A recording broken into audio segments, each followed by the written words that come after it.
Ons grootste getuienis gaan dalk nie wees hoe ons mense liefhet wat ook goed is vir ons nie. Maar hoe ons die liefhet wat dalk juis nie vir ons goed is nie of goed gaan wees nie. Die mense wat waarskynlik alreeds glo dat hulle nie Jesus se liefde waardig is nie. Dit sal ons grootste getuienis wees.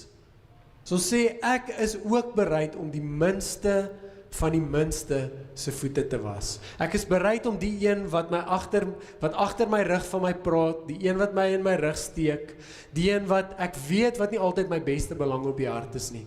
Ek is bereid om daai een se voete te was. Dalk sal dit ons grootste getuienis wees.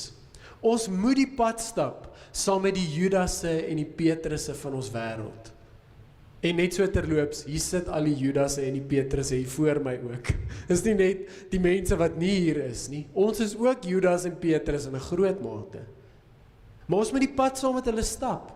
Ons moet voete was in die volle wete dat die resultaat moontlik nie sal wees soos ons graag wil hê dat dit moet wees nie.